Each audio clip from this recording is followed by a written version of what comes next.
Welcome back to another episode of Sailing Sitka. On this week's episode, So today is the prop day. Thank you so much for coming to help us.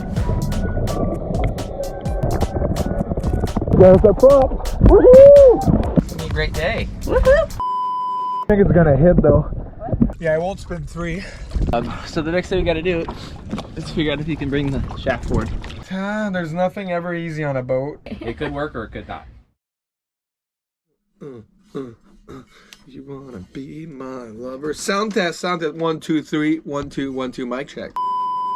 Good morning, everyone. Welcome back to Sailing Sitka. If you're new here, you're gonna not understand what's going on, but I'm gonna give you guys a recap. So today is the prop day. So back in December, we were sailing around the waters of La Paz, specifically is La Partida, and we noticed that one of our props were bent backwards. So sailing back to La Paz, we further inspected them, and the other blade was also bent. So that was mostly just metal fatigue and wear and tear. So we ordered a new prop in January 3rd. Yeah, Around January the day 3rd. before we left for Mazatlan. And we were getting it shipped to Puerto Vallarta. So we then crossed over the Sea of Cortez, and we retrieved the prop around February 17th from our friends Rob and Holly. Thank you again. And we haven't been able to show you guys yet. So today is March 7th. It is early in the morning. We are changing the prop today, so that is why we are giving you this update. All right, so here's the new prop, and like Kenneth said, like she gave you the backstory there. We'll also link the episodes somewhere up here, there, and you can go watch them. So our current prop that we have, that both blades are bent, is also a 2-blade prop. This is the new prop we got. So it's the same general dimensions. So when you buy a prop, there's numbers here. And the 17, the first number, stands for the diameter. So in this case, 17. And then the second thing you're going to see is either an R or an L usually. So R stands for right-hand prop. So that just means that when the boat is going forward, the prop is turning right hand, so clockwise. And then the second number, the last number, sorry, on here is 12, and that's the pitch of the blade. The major difference between this prop and our last prop is the width of the blade. Our last prop, the width of the blades are about maybe even less than half of these. So it's going to be nice to get more thrust on here. So that's what we're doing this morning.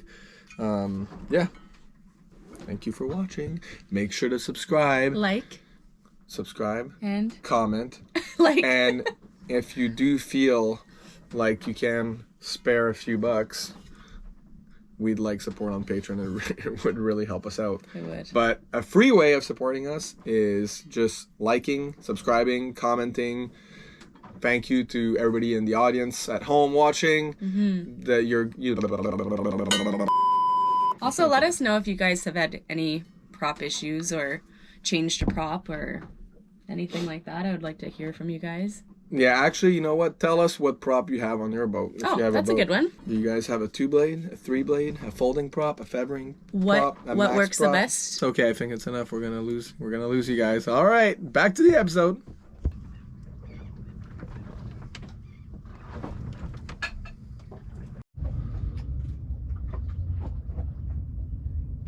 All right, so we just got all the tools that we think we might need. I think Chris is bringing a few extras as well, and he's gonna bring a few more pins because this is the last one I got. I used all the other ones when we had to readjust or retune our mast in Eureka after we broke our spreader offshore. So that was a eventful passage when we had that happen. So if you want to go check that out, yeah, we'll link it somewhere. But we almost lost our whole rig, like 160 miles off the coast of Oregon on our way down to Mexico. And yeah, suffice to say, the mast was like bending like this, so we had to retune the entire rig basically. So we took all the pins out of every single turnbuckle on both masts and the tridec stay. So I went through all my pins, so now I only have this guy, and I don't know if it's the right size. So we'll see what Jay and Chris can film for you guys today. It might be a little bit little bit Well, murky look in at the water. water. Just I show know. them the water. It isn't crystal clear. See, of course, there's water here. Usually get a few feet of visibility, but it is dark. It's obviously lighter, brighter midday. But the issue with this anchorage is that at midday it's nuts. Like the waves nonstop. Even right now it's kind of rolly, and you know, don't want to get hit by stuff. So this is the calmest time, is around 9 a.m. So we got about an hour window to get this sorted, and then after that the wind's gonna pick up, and then it's like a hobby horse on here. Chris is bringing a hookah setup, if I'm not mistaken, so he'll have a supply of oxygen under there so he can stay longer. All right, so I got a zinc in my hand, so we're also gonna switch the zinc out. For those who don't know, zincs prevent galvanic corrosion. So when you have two dissimilar metals underwater in a saltwater environment, the galvanic corrosion is going to attack the softer metal on the elemental chart. So in this case we have stainless and bronze, so two different metals. The prop is made out of bronze and the shaft is made out of stainless steel. So instead of either one of those things getting destroyed by salt water, you put a sacrificial zinc on there and this gets destroyed. And this is like, you know, 15-20 bucks versus props are thousands of dollars in chefs as well. So every season you should change them, or whenever they need to be changed. In this case we put one on just before leaving in August, and now we're March and it's pretty much donezo's. So I'm gonna get that ready. What's up, pretty people? What's up? Here's the man of the hour. Yeah. Thank you so much for coming to help us. Of course, y'all.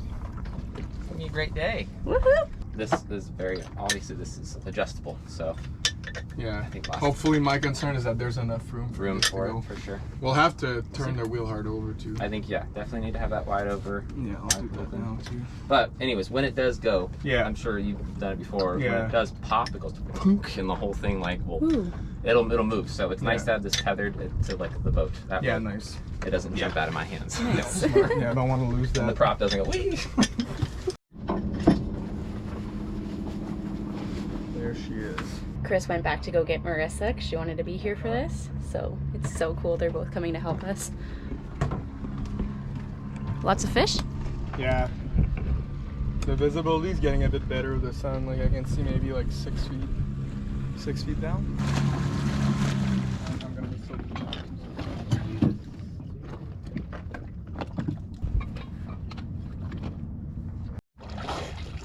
Oh yeah, That was it. not bad. Yeah, I'm probably gonna go in with Chris, 'Kay.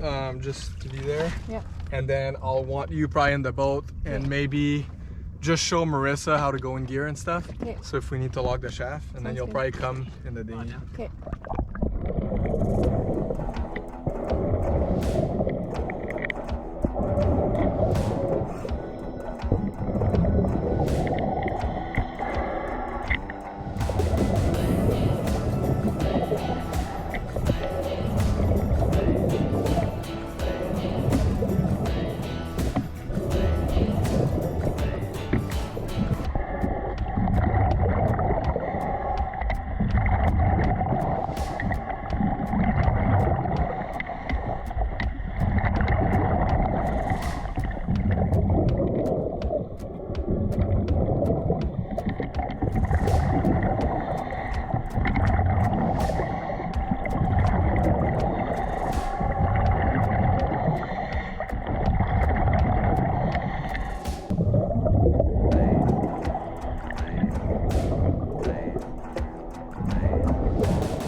There's the prop. Woohoo! Woo! Right on. But good job, though.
I think it's gonna hit though. Take this. No. Look at her rock, like you can see it completely from here.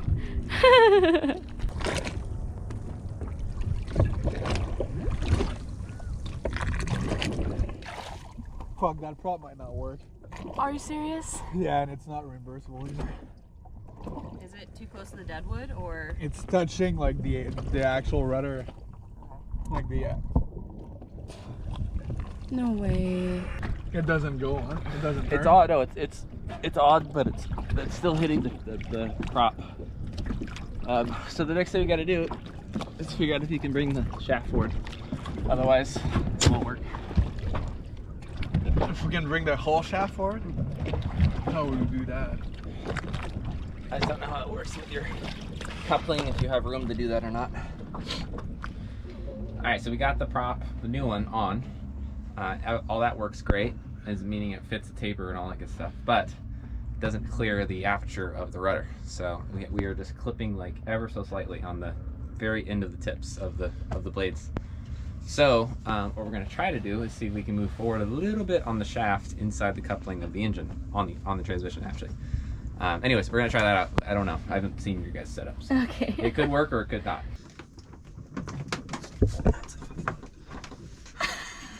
What is this? The angles. You gotta get the Oh, the things we do for the two. Doing up my ass right now. Nothing. I'm getting the shot. Don't worry about it. Okay, so the story is it's a split shaft coupling, which means this doesn't use a keyway. This just uses clamping power to clamp down on the shaft in order for it not to spin. So what that means is there's a chance that we can actually move it in and out ever so slightly. So we're gonna try it out. It all depends on this thing's gonna want to move too, which probably usually they don't. So we're gonna pop those two nuts off of the coupling, releasing the clamp, and then I think probably what's gonna have to happen is we're gonna lock the shaft, the transmission rather, and I'll have to go back down and try to wiggle it free. And then I'll go down there and move it to where it would clear, and then inside here we'll be able to see if it works or not. There we go. There we go. That's my plan. I'm glad Chris is on board for this. This is outside of my scope.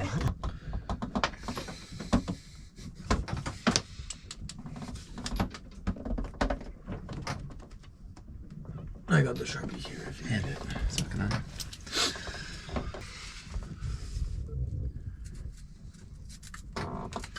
Let's see if that line disappears. Probably. I'm gonna break it. Yeah, I might put a little bit more penetrating fluid on it. It's right there.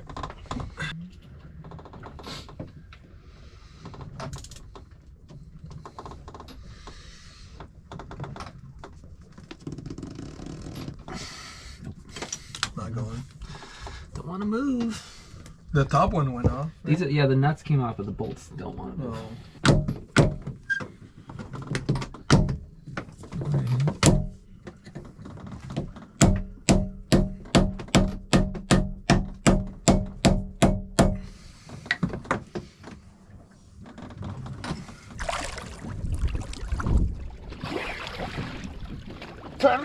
Turn starboard. Okay. Sorry to port. The other starboard. The other starboard. Yeah, I won't spin 3. It's touching on that side. Go more to starboard, sorry. I was just pulling back on the prop to try to get the shaft to go astern a bit so we can see if we have some wiggle room to actually bring it forward so that we clear the rudder aperture, because right now the prop, when it's spinning, it hits the rudder at, depending on what angle, if the rudder's hard over to starboard. So yeah.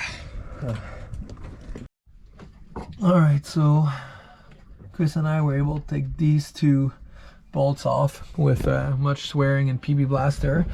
And now Chris has stuffed 2 screwdrivers in there to try to split it, and then used a Dyneema strap to hold the transmission, as this is a hydraulic one, so we can't lock it. and then he's gonna jump in the water and manually turn it. So we try to unconnect basically the shaft from this coupling and see if we can shove the shaft forward ever so slightly. And we just need like a centimeter, and then the prop would be able to turn freely at all rudder angles, which right now it doesn't. It hits like by this much, and that was my concern when we first got the prop, because even though the diameter is the same as the previous one, the blade width is it's like almost 3 times the width, and that's not a consideration or a measurement that I could put in, and nor did I know it was going to be that wide. But anyways, we'll try to make it work.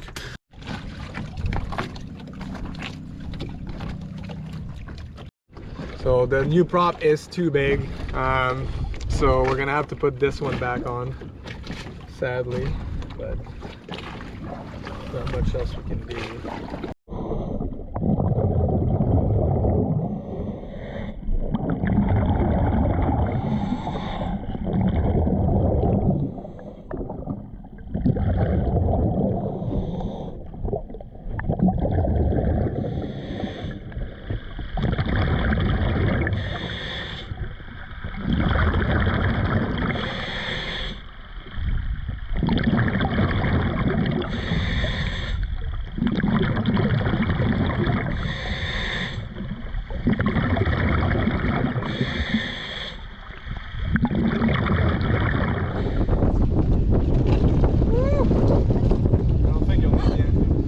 Thank you so much for trying. Bye guys, thanks so much. All right, there's nothing ever easy on a boat, but I looked up online and there's a few solutions we're looking at. So right now I just put the prop in the backpack. I'm gonna bring it over to shore. We're gonna try to maybe buy a used one at the boatyard if they have one our size that's still in good shape. If we can get it for really cheap, then that might be the solution, and try to sell this one. We won't recuperate the money we've put into it with all the shipping and stuff, but at least if we can get some money out of it, that'd be great. That's solution one. The other solution is there's a marine fabricator machinist in Puerto Vallarta that's capable of doing props and rebalancing them. So I just been messaging him for the last hour, and he would be able to machine it down by 1 inch and then adjust the width as well, and then balance it again. And that would cost us $420 Canadian, including him coming and driving and picking it up and bringing it back, which is honestly a big thing, because like it's really like Puerto Vallarta is an hour in a bus, but then it would take us like another 40 minutes in a cab ride, because it's like not close to the water where his shop is. So that's an option. So I'm just gonna go quickly head over to Avocet and pick up Chris, because he needs to go check out a few things, and we're gonna go check those. There's 2 places that might have props. We're gonna check that out, and if that's not the case, then I'll go we'll go forward with the machinist. So those are trying to make lemonade out of lemons here. So thanks again to Avocet and Chris for helping out. Like, we thought it was going to be a 40-minute job, and as typical boat projects, he probably spent like close to 4 hours on here this morning, dismantling all the coupling and everything with me. And yeah, it was good. I learned quite a few things through Chris. Chris is quite a young guy, but he knows a lot about boats, so it's freaking awesome. So anyways, let's get going. All right, so we went to the boatyard, and that was a no bueno situation. There was no prop, nor do they have a machinist in town. And now we're at the other spot that has a bunch of cool stuff. They had 2 props, but not one that would fit our shaft. The biggest one they had was 1 1/4 inch, or sorry, 1 1/8 inch, and we need 1 1/4 inch. So I think we're gonna have to go the machinist route. But it's a cool little spot.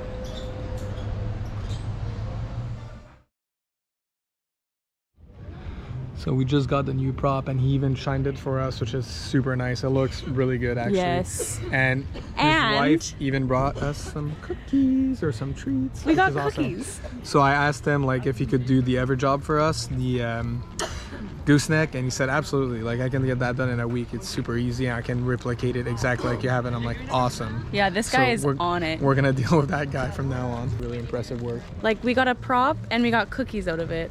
Yeah, and this is like stuff that's a bit more complicated to do than the other job, like versus, because it has to be balanced and so forth. I freaking love Mexico.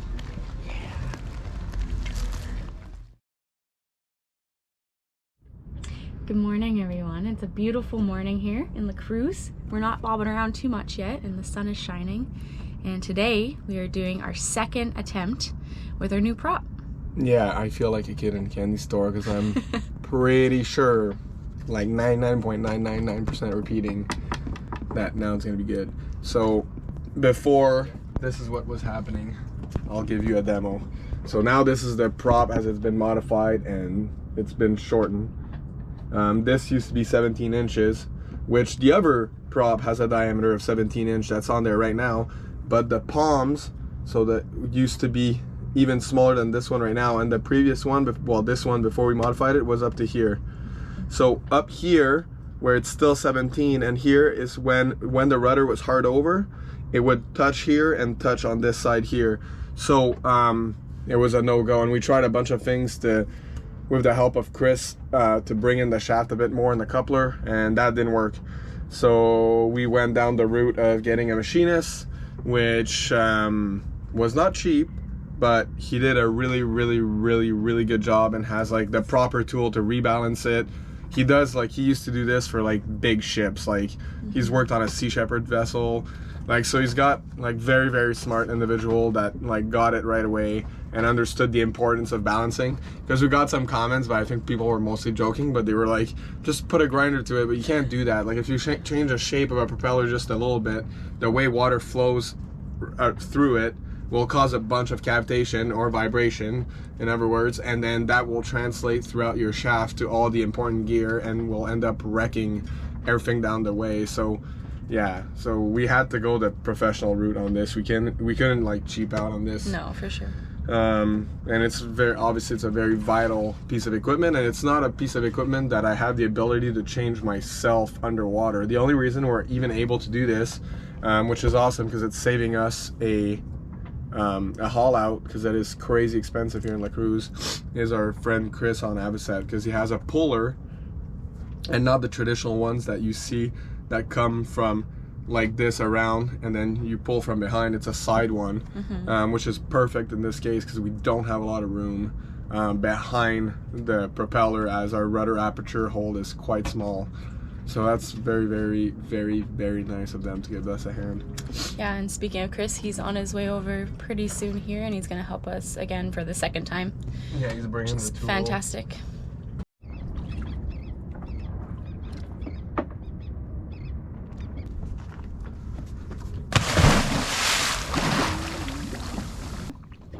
Hi guys, so sorry, I'm just gonna get closer here.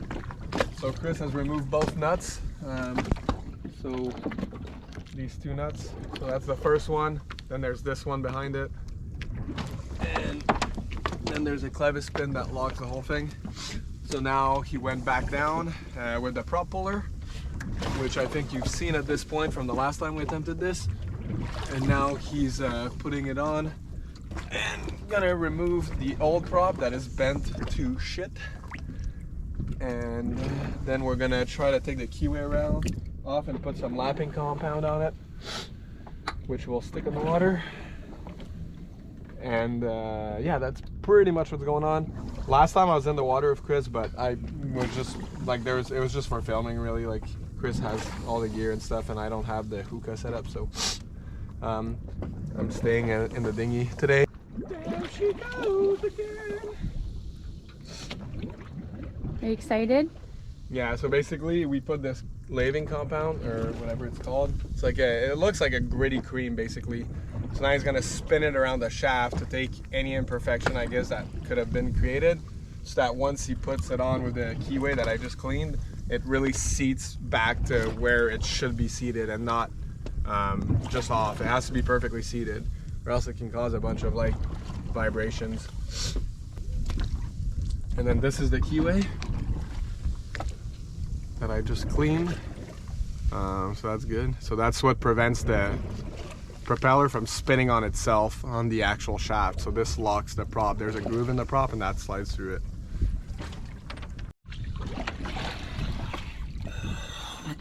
On all angles? Yeah, it looks great. It really does. And it was fitting, like you heard me.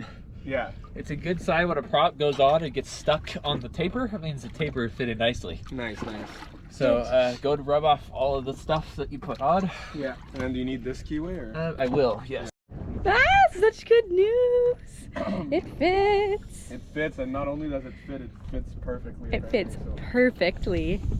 Oh, we needed this win so much. You don't even know, guys. You don't even know. I was like literally like I think on the verge of tears last time. Like it's just like it's been one thing after the other lately.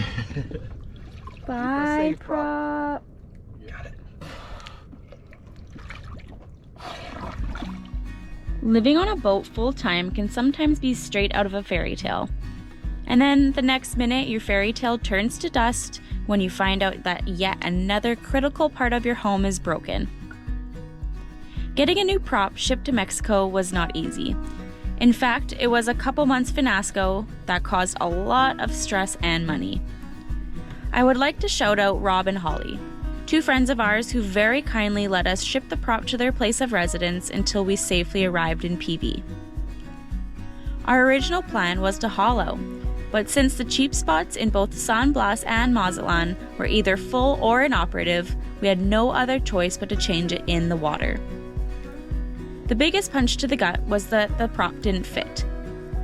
The even bigger piss off is when we ordered a prop using the exact same perimeter as our current prop, but the width of the new prop blade turned out to be twice the size. This is something we sadly had no say over or could control from our end. $500 later, which included machining down and rebalancing, we were able to jump back in the water a week later and change it for good. This massive shout out is for Chris and Marissa on SV Avocet. If it wasn't for Chris, his prop puller, and his expertise, we could have been in far more troubling situation than we originally were. We would have had to haul out in La Cruz, where it could have cost upwards of $1,800 Canadian just to haul out. Cruising is life-changing. The community is next level, and all I know is that I want to do this forever. Despite the breaks and fails and ever so often tears of doubt, this lifestyle is worth it all. This is the true definition of freedom, authentic friendships, and the ultimate way of life, despite its challenges.